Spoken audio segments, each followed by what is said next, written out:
네, 비하인드 뉴스 정치부 이성대 기자가 나와 있습니다. 시작할까요? 네, 첫 번째 이슈 바로 보겠습니다. 든자리, 난자리.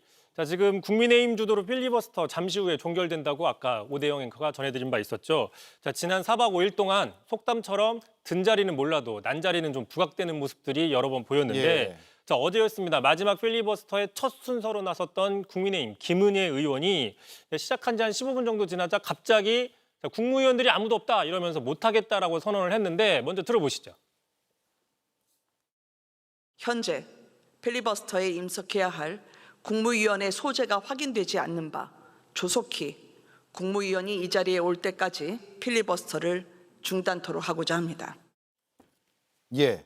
그런데 13시간 넘게 했다면서요? 중단했다가 다시 한 건 왜 그렇습니까? 네, 일단 국민의힘이 필리버스터를 신청한 국회 증언과 감정에 대한 법 개정안은 국회법이기 때문에 관련된 국무위원이 없다라는 겁니다. 그러니까 예. 들어올 필요가 없다라는 들어올 것이죠. 필요가 아예 없는 거군요. 그렇습니다. 자, 이런 설명을 들은 김은혜 의원이 잠시 웃더니 결국 다시 필리버스터를 시작한 겁니다. 예. 자, 그 장면도 한번 보시죠. 여기 국무위원이 없는 이유는 어느 국무위원에 속해 있질 않는 법입니다. 국회 거니까 국회의장이나 국회 부의장이나 여기 앉아 있으면 됩니다. 소관이 정해지지 않은 법안, 얼마나 급하게 대충 만들었을지 짐작할 수 있는 대목입니다. 자, 일단 우원식 국회의장 입장에서는 지금 저 자리에 앉아 있는 것도 상당히 힘든 상황인데 뭐 저런 설명까지 지금 야당에 일일이 해주는 상황이다 이렇게 볼 수 있는 것이죠. 예. 지난주에 우리가 다루긴 했죠. 필리버스터 4박 5일간 하면서 주호영 부의장이 사회를 거부했잖아요. 그래서 우원식 의장, 이하경 부의장 이렇게 두 명이 번갈아 가면서 계속 사회를 본 거죠.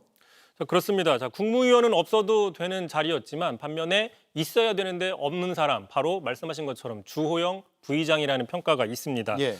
자, 정작 국민의힘에서는 필리버스터를 신청해 놓고선 국민의힘 몫의 주호영 부의장은 뭐 밤샘 사회를 거부했다. 이게 처음이 아니다. 이런 것을 저희가 지난주에 보도해드린 바가 있었죠. 자, 실제로 우원식 의장이 지난달 초였습니다. 당시 그 방송사법 관련해서 필리버스터가 이루어지는 시기에 정청래 당대표가 새로 뽑힌 다음에 인사를 왔는데 상당히 힘들고 답답하다 이렇게 토로한 적이 있었습니다. 직접 보시죠. 예. 장관 한 시간밖에 못 주무셔가지고 필리버스터는 부의장 한 분이 지금 안 계세요. 이럴 때 부의장님이 협조를 해야지. 어디 가셨나? 돌아오라. 주호영 의원 부의장님.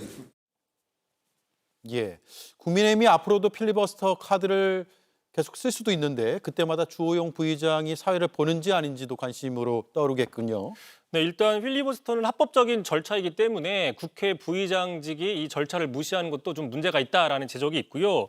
참고로 지난 2022년 국민의힘이 이른바 그 대북전단살포 금지법에 대해서 필리버스터를 신청한 적이 있었습니다. 예. 자, 당시 주호영 원내대표 시절이었는데 자, 주호영 당시 원내대표가 마지막 주자로 나서고 싶다라고 해서 시간을 달라고 했고 당시 여당이었던 민주당은 당연히 반대를 했습니다. 토론 종결 표결을 해야 된다고. 하지만 의장단의 중재로 약 30분 정도의 발언 시간이 주어진 적이 있었습니다.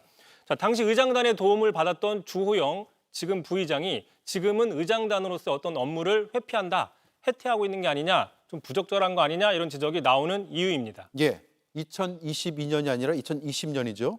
예, 2020년입니다. 예. JTBC 뉴스를 시청해 주셔서 고맙습니다. 저희는 저녁 6시 30분 뉴스룸에서 뵙겠습니다.